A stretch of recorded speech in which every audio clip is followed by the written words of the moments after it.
예, 오늘 말씀은 고린도전서 10장 31절입니다.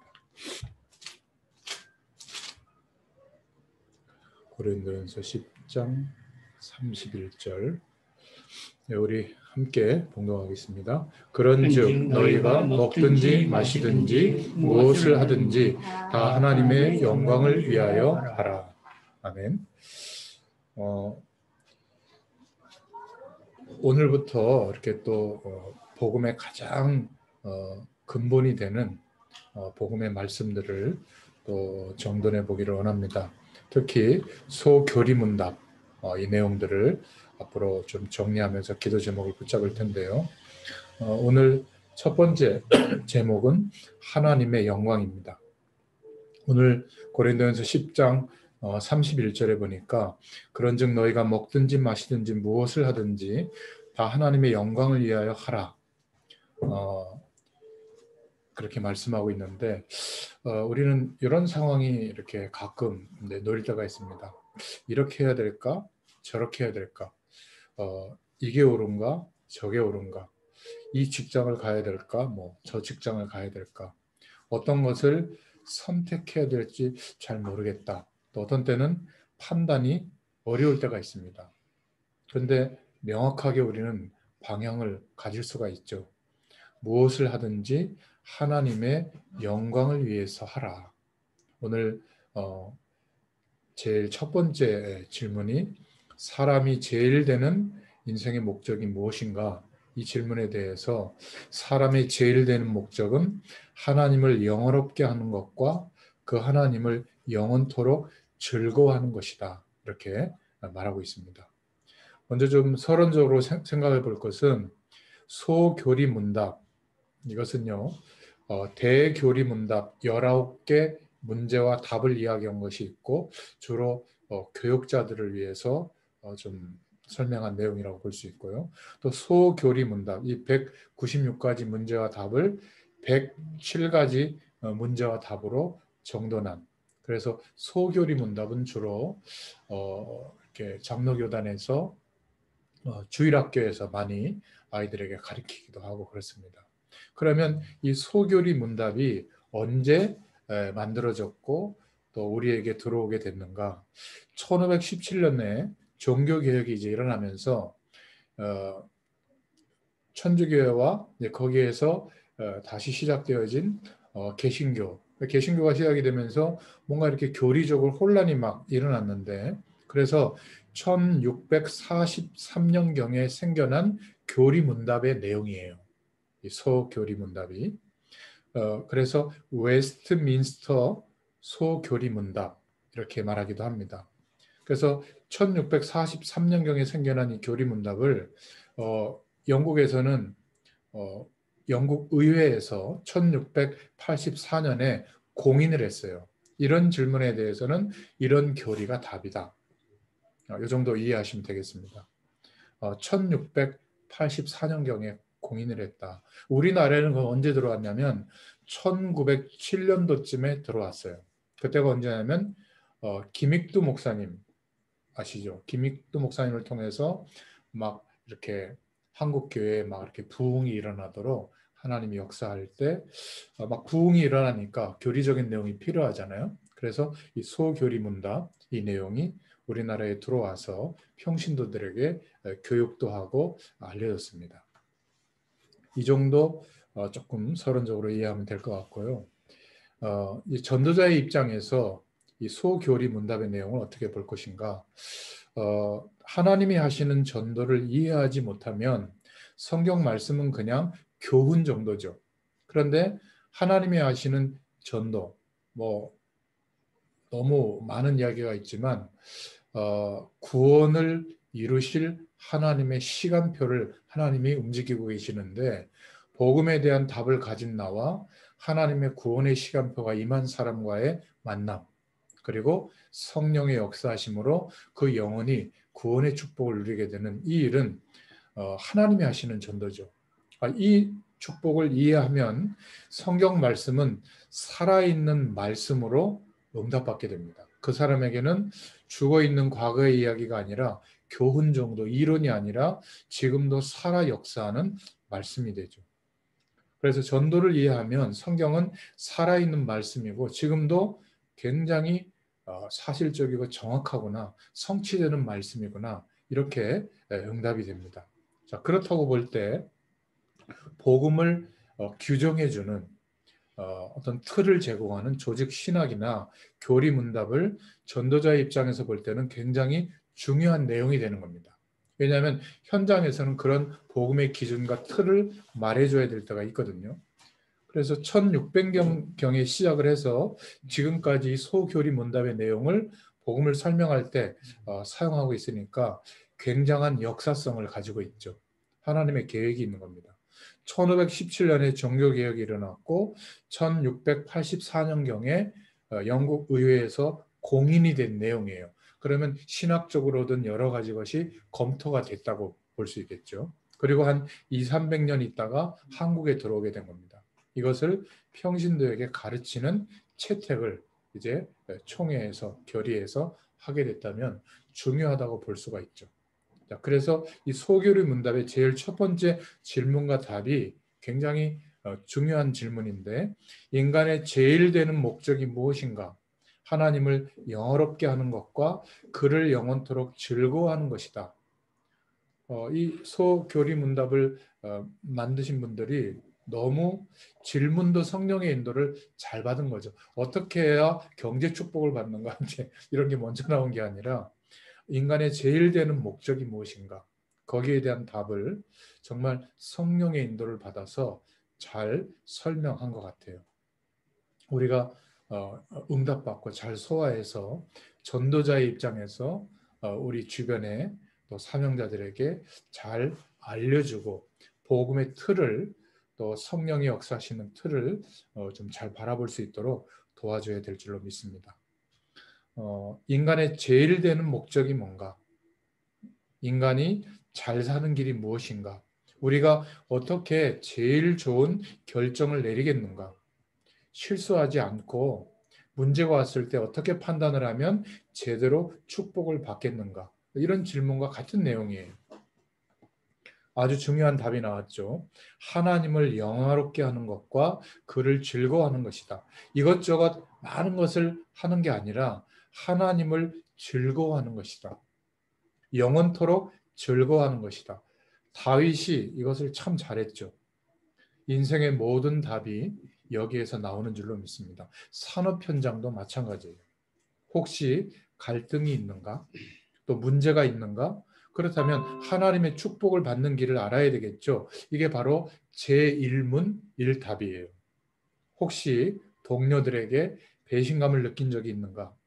그렇다면 하나님을 영화롭게 하고 하나님을 통해서 즐거움을 누리면 된다. 이렇게 답을 이야기하고 있는 겁니다. 낙심된 일 속에 있는가? 그렇다면 하나님을 즐거워해라. 영적 문제가 있습니까? 하나님을 즐거워해라. 하나님을 누린다는 말을 우리가 많이 하죠. 누린다. 그것은 즐거워한다는 말이에요. 어떤 사람은 돈을 즐거워하면 돈의 인생의 결과가 이렇게 맺혀지겠죠. 돈이 많아도 돈으로 즐거워하는 사람은 절대로 만족이 있을 수가 없어요. 왜냐하면 인간의 제일 되는 목적과 안 맞으니까. 하나님을 영화롭게 하는 것과 영원토록 그를 즐거워하는 것이 인간의 목적인데, 다른 것을 즐거워하면 반드시 그것 때문에 절망과 고통이 옵니다. 그게 인간의 내용이다, 이렇게 말하고 있는 거거든요. 그러니까 누린다, 하나님을 즐거워한다 같은 말인데, 영어로는 enjoy라는 말을 하죠. 즐거워한다. 그래서 누구를 누리는가? 우리는 하나님을 영원토록 누리는 것이다, 이렇게 말하고 있습니다. 제가 전에 어떤 신자들이 돈 때문에 집안 싸움을 본격적으로 하는 것을 봤습니다. 돈이 없어서가 아니라 돈이 좀 많아요. 그러니까 돈이 많이 있는데 그것 때문에 싸우는 거예요. 돈이 없어서 원래 싸워야 되잖아요. 더 가지려고. 결국 그 집안은 몇 년 안에 완전히 망했고 가족들이 서로 보지도 않아요. 명절 때가 되더라도. 돈이 필요가 없다는 말이 아니라 돈을 즐거워한 결과예요. 인간의 목적은 다른 것으로 즐거워할 때 채워지지 않습니다. 하나님으로 영원토록 즐거워하는 존재가 바로 인간인 줄로 믿습니다. 사람이 살아가는 목적이 되는 거죠. 그래서 소요리 이 문답을 율법을 강조하는 율법주의자가 보고 적용하느냐 아니면 복음을 알고 있는 사람이 적용하느냐에 따라서 굉장한 차이가 납니다. 율법주의자들이 이 소요리 문답을 딱 알고 있으면 사람을 죽이는 내용이 되죠. 이렇게 해야 돼. 아니야. 저렇게 해야 돼. 그거 하지 마. 하나님 뜻 아니야. 이거 해야 돼. 이렇게 가르칩니다. 지금은 그런 얘기하면 약간 웃을 수 있는데 제가 어린 시절, 청소년 시절에 주일날 돈 쓰면 굉장히 막 문제 제기를 받았어요. 교회에서. 밥도 뭐 식당에서 사 먹는다? 막 지적받았거든요. 왜냐하면 주일을 온전하게 지키는 거는 주일날 돈 안 쓰고 그래서 심지어 제가 초등학생 때인가 뭐 공부하는 것도 주일날 일하면 안 되니까 안식일을 거룩하게 지키라 뭐 이렇게 율법을 제시해가지고 12시 땡 치면 내일 월요일 시험인데 그때 공부했다니. 그 정도로 율법적으로 강조를 많이 했어요. 그러니까 뭘 사거나 무슨 일을 하거나 그래서 막 공무원 시험 같은 데도 막 주일날 안 보게 하고 막 이랬거든요. 그러니까 주일 예배를 지키고 주일날 교회 와서 예배 드리는 거 중요한데 그걸 막 목숨처럼 해라. 생명 걸고 해라. 그거 안 하면 막 심각한 막 하나님이 진노가 임한다 막 이렇게 어떤 의미보다는 조항과 내용을 복음보다 위에 강조하다 보니까 사람을 회복하고 살리는 기준이 된 게 아니라 그 틀이 오히려 사람들을 힘들게 하는 거죠. 그러니까 뭐 술을 한 잔 먹었다. 특히 목회자 자녀가 그것도 여자애가 정죄받는 겁니다. 교회에서 막 들고 일어나죠. 그런 얘기 많이 그래도 막 가출도 하고 말이죠. 특히 목회자 자녀, 중직자 자녀 중에 부모님들이 막 이렇게 율법을 가지고 막 하나님의 말씀인데 어떤 하나님의 영광을 드러내는 틀이거든요, 율법은. 근데 그게 복음의 기준보다 그 율법으로 안 되어지기 때문에 하나님께서 믿음의 방법, 복음의 내용을 허락해 주셨는데 그것보다 율법의 기준을 강조하면 이런 소유민답의 틀을 강조하면 사람을 살리는 게 아니라 더 힘들게 만들 수도 있어요. 결국 반 죽이게 되는 거죠. 사람들을 막 너무 막 몰아붙이게 되고 복음은 온데간데 없어지고 이상한 조건과 기준들만 남게 되는 겁니다. 계속 그렇게 나가면 예수님 시대에 바리새인들과 다를 바가 뭐가 있겠어요? 바리새인들은 구원을 받았습니까? 못 받았죠. 복음을 아는 사람이 하나님을 향하여 방향을 잡아가는데 가장 정확한 답이 되는 겁니다. 소교리문답, 교리와 율법 또 중요한 어떤 조직 신학의 내용 이런 것들은 그런 틀이 되는 것인데 어떤 눈을 가지고 보는가에 따라서 그 사람의 영적 상태가 죽고 사는 결과까지 오게 됩니다. 그래서 우리는 이 앞으로 소교리 문답을 알아가면서 전도자의 눈으로 보자. 현장에는 복음의 기준이 없기 때문에 어떨 때는 복음의 기준을 강력하게 나타낼 때 이 소교리, 교리의 내용들을 가지고 설명해 줄 수 있어야 됩니다. 그러나 어떨 때는 그 교리의 내용이 복음의 역사함을 막을 때는 그런 상황도 있거든요. 뭐 예를 들면 이런 겁니다. 우리가 운전하고 갈 때 한 명을 치울 수 있는 상황도 있고 10명을 치울 수 있는 상황도 있어요. 그럼 운전을 어떻게 해야죠? 한 명도 안 치우는 쪽으로 해야 되는데 어쩔 수 없는 상황이라면 한 명 치우는 것도 나쁜 거잖아요. 그 굉장히 심각한 문제가 생기기도 하거든요. 앞으로 자율주행 시대가 되면 AI가 그런 사고가 일어날 상황에서 판단을 할 텐데 그 판단은 누가 책임져야죠? 이런 문제들도 있는 겁니다. 법이 못 따라가는 그런 조건들도 많은 거죠. 율법의 저항으로는 이룰 수 없는 내용이 뭐죠? 사랑을 베푸는 겁니다. 그러니까 오른밤을 때리면 왼밤도 내줘라. 겉옷을 달라고 그러면 속옷도 내줘라. 오리를 가자 그러면 심리도 가져라. 누가 나한테 잘못한 사람이 있으면 70번씩 7번이라도 용서해줘라. 그 불가능한 얘기를 예수님이 한 겁니다. 누구에게요? 하나님의 말씀을 율법의 어떤 지켜야 될 조항으로 철저하게 지키면서 신앙생활하고 있는 바리새인들에게 한 얘기거든요. 왜냐하면 그 율법의 틀을 가지고는 구원을 못 받거든요. 우리의 행함의 조건, 못하는 조건 때문에 저주가 오거나 문제가 오는 것은 아니지만 하나님을 영화롭게 하고 하나님을 영원토록 누리는 데는 이 틀이 필요한 겁니다. 그 정도로 이해하시면 될 것 같고요. 그래서 문제를 어떻게 볼 것인가가 참 중요한데 우리는 살아가면서 문제가 올 수도 있고 그 문제 속에 놓여질 때도 있습니다. 뭐 너무 많아서 말할 수 없을 정도인데 문제가 필요 없다. 문제가 아니다. 그런 것보다는 우리가 성삼위 하나님의 축복 속에 우리 인생이 회복되어졌다면 하나님 안에서는 문제될 것이 없다. 그 말이에요. 그것을 나타내 주는 그런 답이 되는 겁니다. 요셉은 노예로 갔지만 어려웠죠. 그러나 하나님 안에 있었기 때문에 결과적으로는 문제가 될 수가 없었던 겁니다. 사람의 눈으로는 또 육신적인 눈으로는 문제가 되지만 하나님이 보실 때는 언약하신 요셉의 일생을 인도하는데 문제될 것이 없다. 누명을 썼죠. 그러나 하나님 안에서는 문제가 없다. 문제될 것이 없다.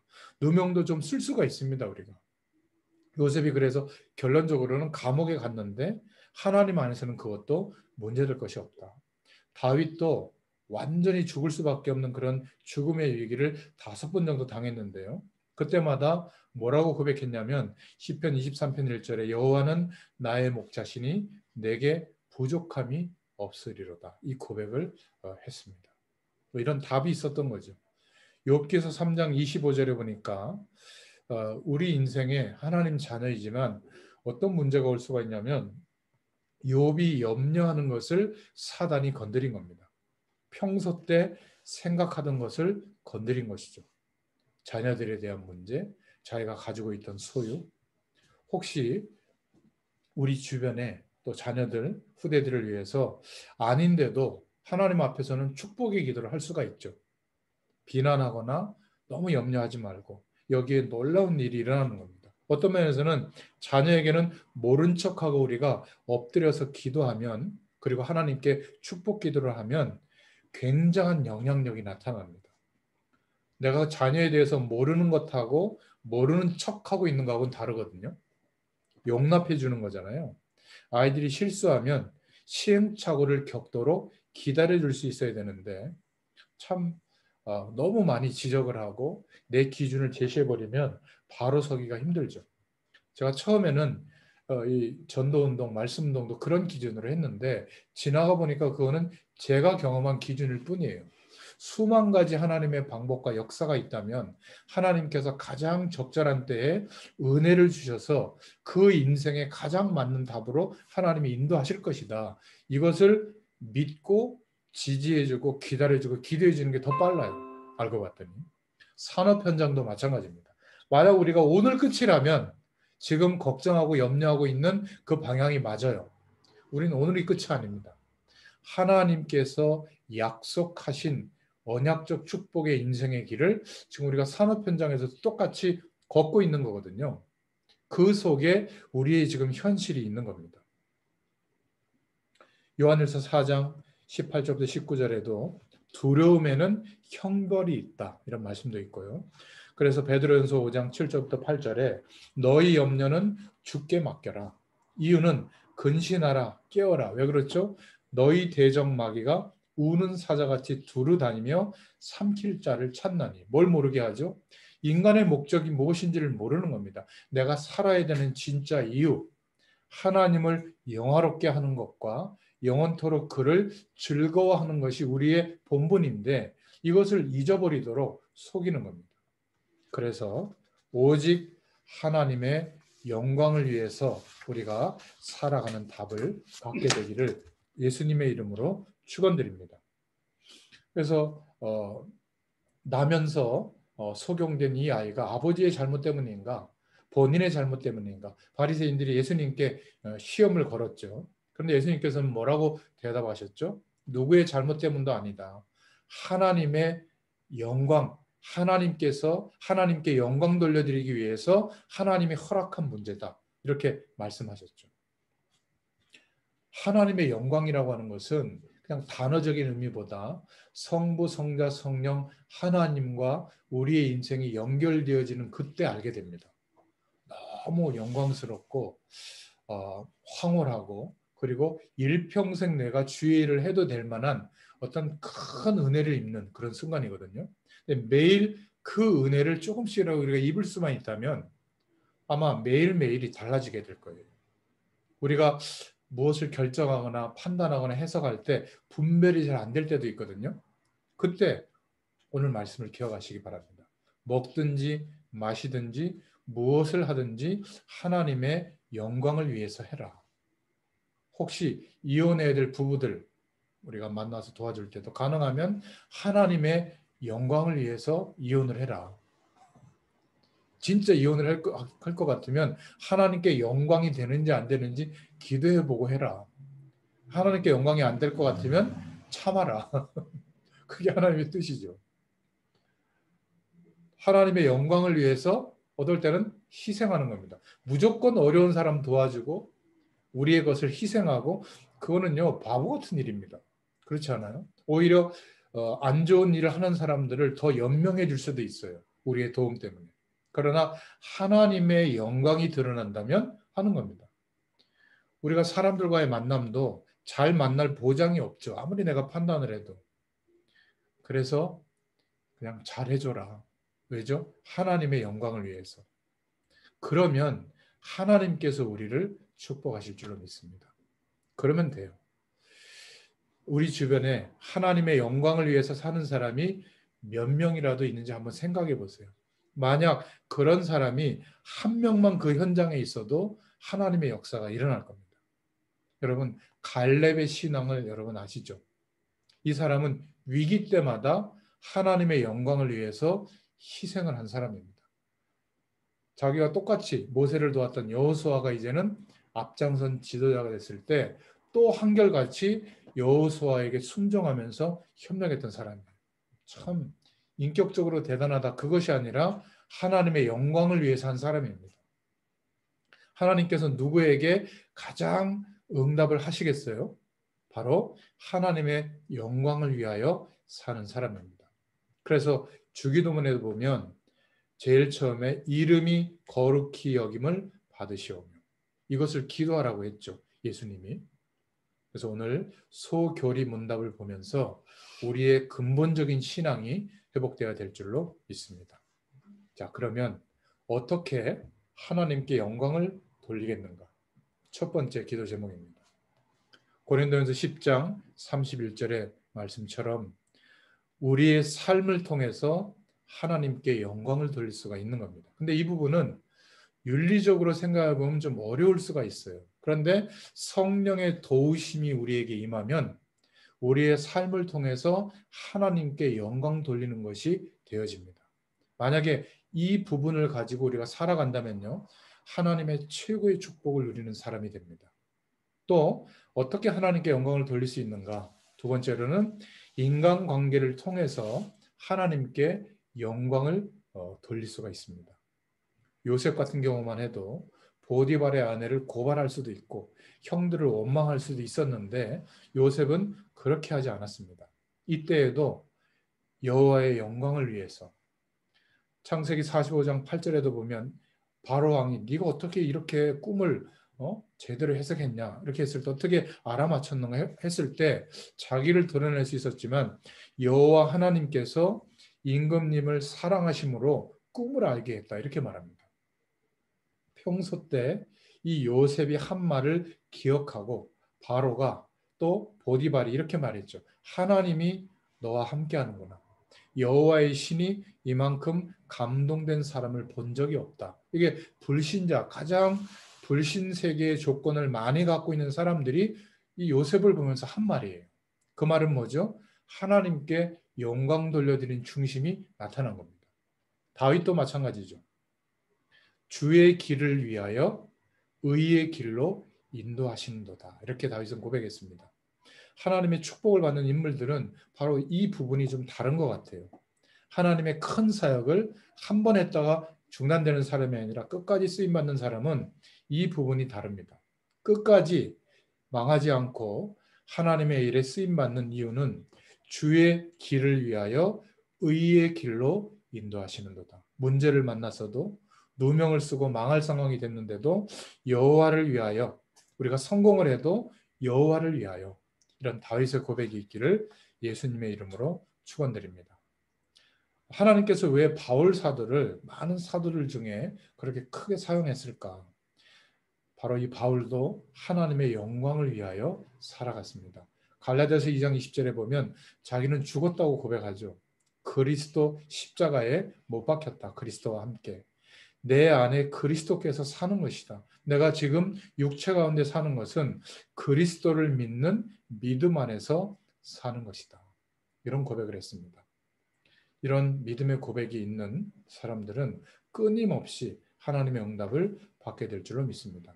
여러분 잘 아시는 손양원 목사님 같은 분도 평소 때 하나님의 영광을 위해서 살았던 분이죠. 만약 저와 여러분의 아들을 누군가 죽이면 어떻게 되겠습니까? 막 볼수록 원수 같고 말이지. 막 곁에 있다 막 너무 힘들지 않겠어요? 그런데 이 손양원 목사님은 그 아들을 죽인 자를 찾아가서 위로하고 양아들로 삼았습니다. 얼마나 감동됐든지 결국 이 사람이 감동을 받고 하나님의 자녀가 되어졌죠.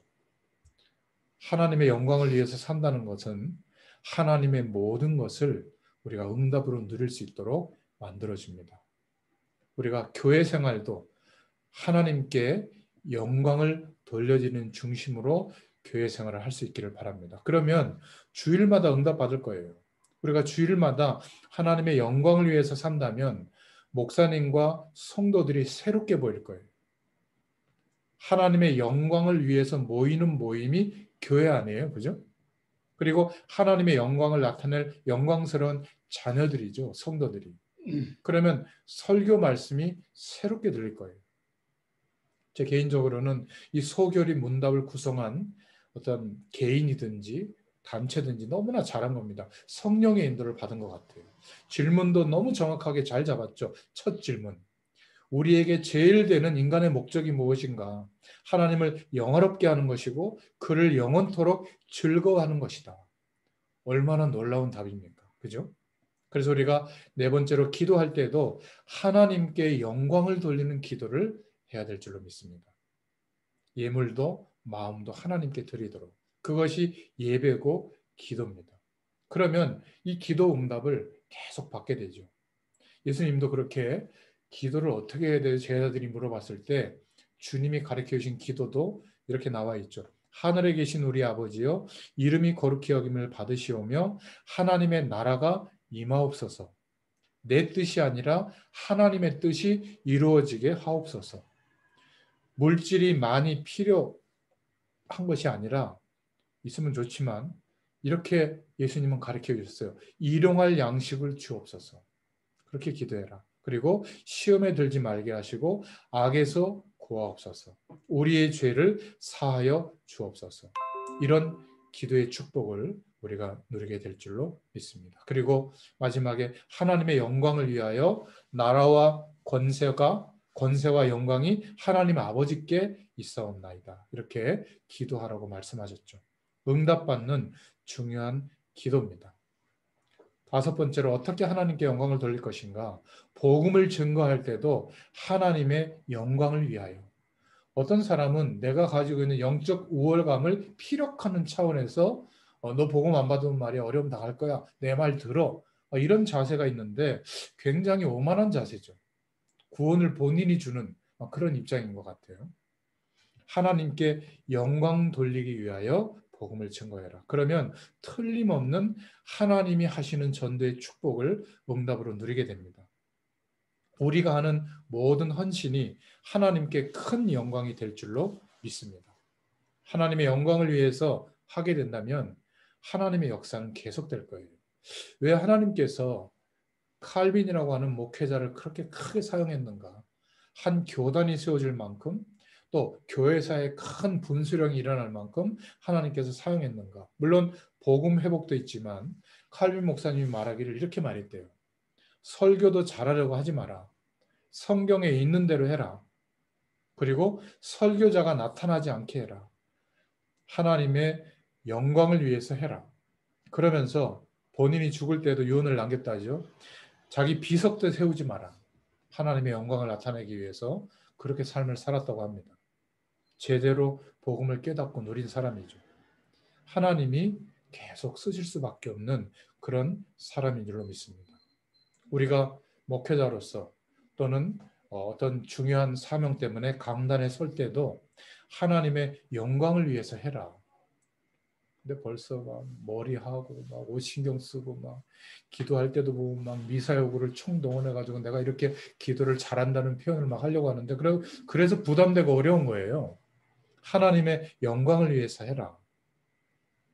찬양 인도하는 사람들도 보면 하여튼 막 본인이 다 그냥 영광 받으려고 하는 모습들이 많은데 사람이 드러나지 않고 하나님의 영광을 위해서 해라. 그때 영적 분위기가 회복이 되고 하나님의 임재가 누려지죠.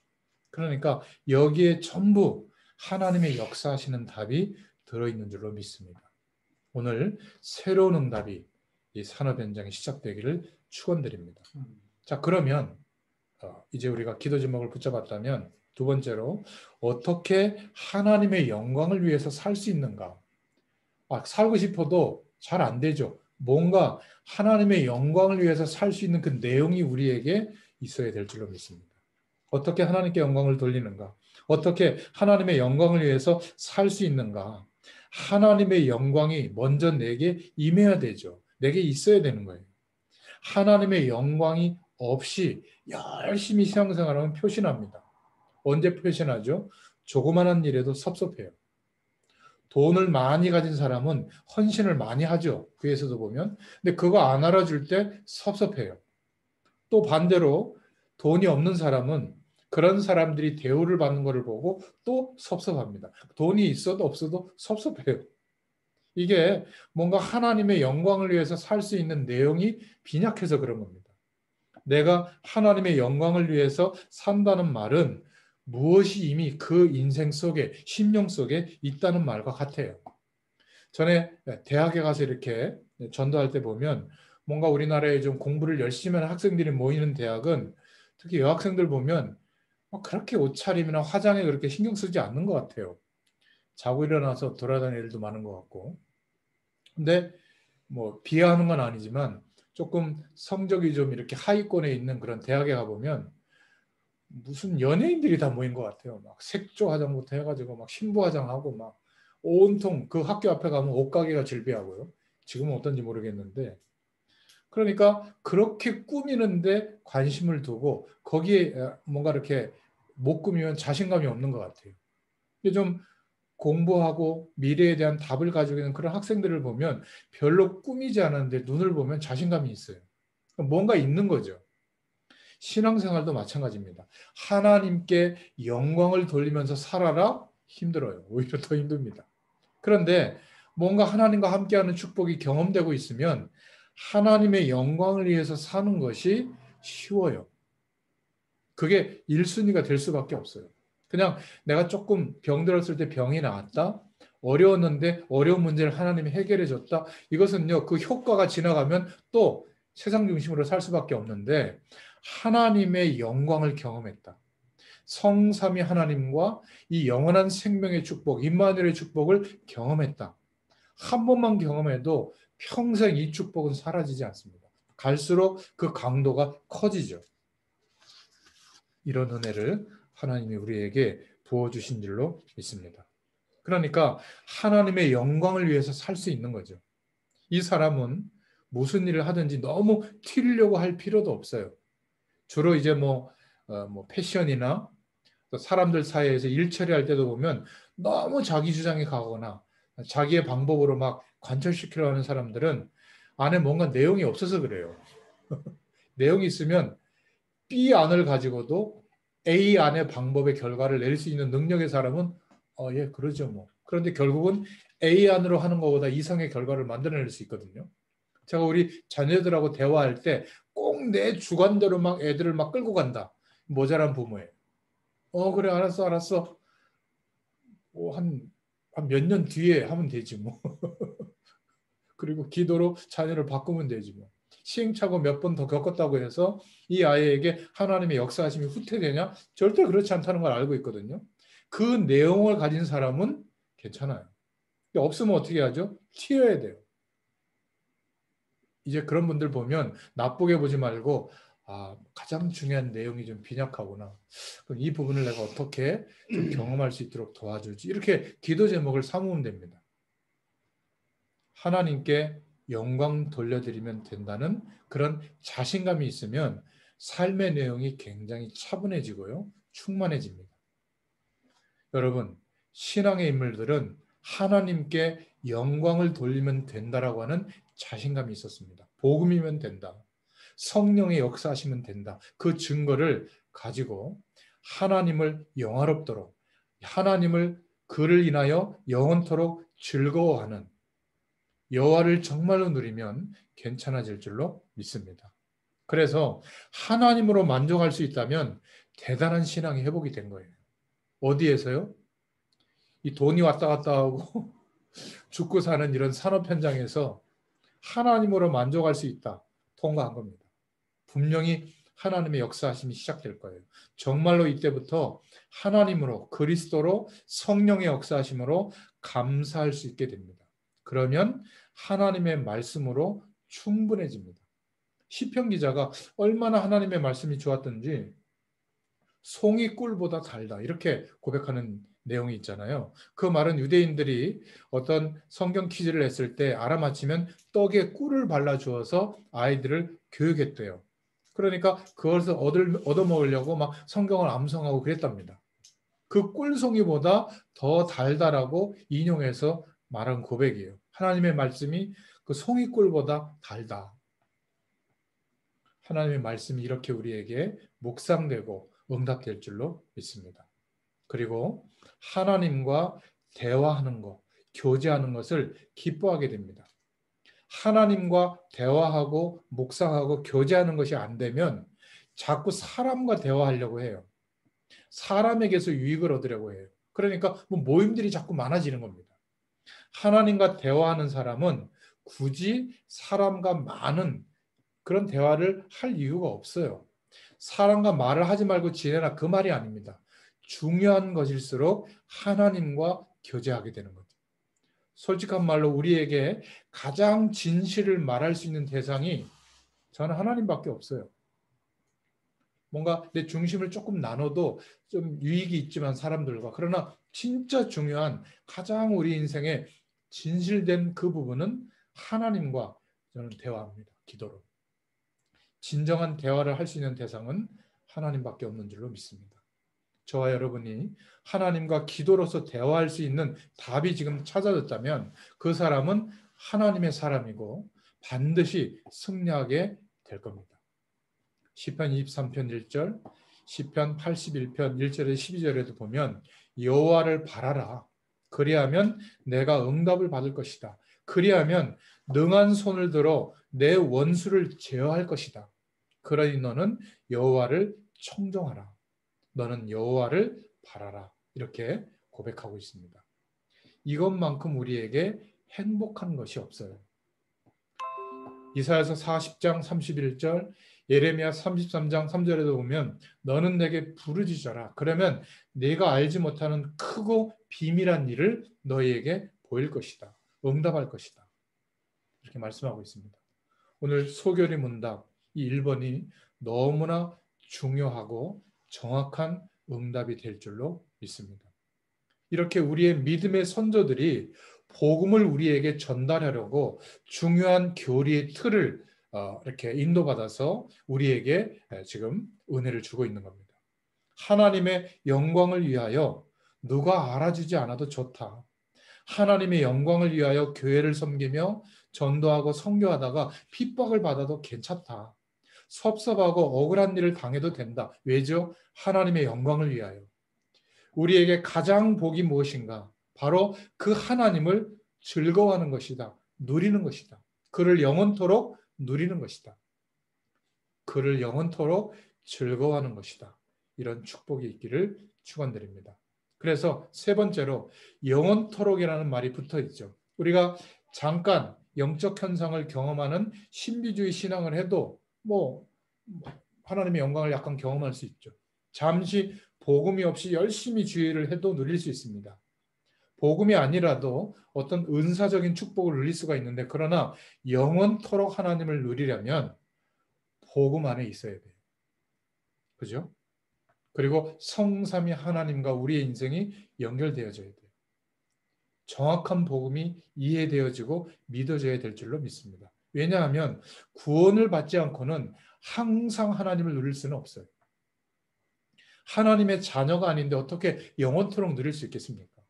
그래서 하나님께서 말씀하셨고 그 말씀하신 회복되어질 축복의 내용을 그리스도로 오셔서 예수님이 성취하셨고 지금도 믿는 우리에게 성령께서 함께 하시면서 역사하고 계시는 성삼위 하나님의 비밀, 우리를 구원하시는 비밀이죠. 그리고 성령께서 하나님께서 우리와 함께 하시는 굉장한 과학적인 방법입니다.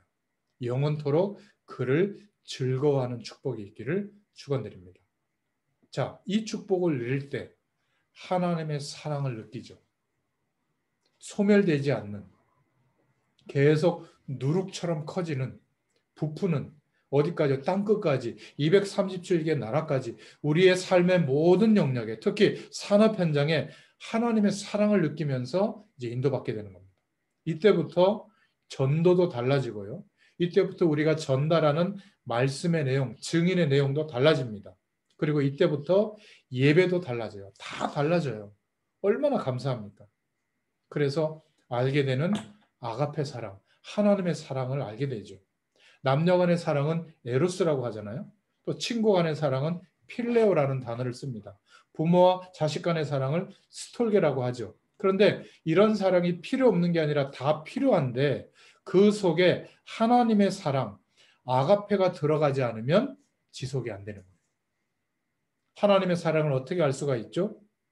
그를 즐거워할 때. 하나님께 영화롭게 영광을 돌리고 그로 인하여 우리가 즐거워하고 영원토록 기뻐할 때, 하나님을 누릴 때 아가페 사랑, 하나님의 사랑이 회복되어져서 남녀 간의 사랑도 회복되고 또 친구 간의 사랑도 회복되고 부모와 자녀 간의 사랑도 회복되게 될 줄로 믿습니다. 그래서 하나님의 사랑을 경험한 사람이 아내도 남편도 사랑할 수 있는 거예요. 이때부터 진짜 응답이 오는 거죠. 이 축복을 가지고 다른 사람을 바라볼 때 산업 현장에 문제만 계속 있는 게 아닙니다. 하나님의 축복의 문이 계속 열리는 거예요. 그러니까 고린도전서 13장이 이때는 이해되죠. 사랑은 오래 참고 하나님의 사랑을 알아야 오래 참을 수 있죠.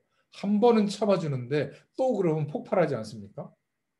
하나님의 사랑을 알면 오래 참고 사랑은 온유하며 사람은 여러 가지가 나오는데 투기하지 아니하며 하나님의 사랑을 알 때 가능한 신앙의 색깔, 인생의 모습이 결정되죠. 이것을 모르고 사랑을 해라, 참아라, 기다려줘라 못합니다. 모든 것을 질투하고 말이죠. 내가 가지려고 하죠. 일일이 악한 것만 생각하게 됩니다. 하나님의 사랑을 빼고 세상을 바라보면 어떻게 살겠어요? 어둠의 세력을 이길 수가 없는 겁니다.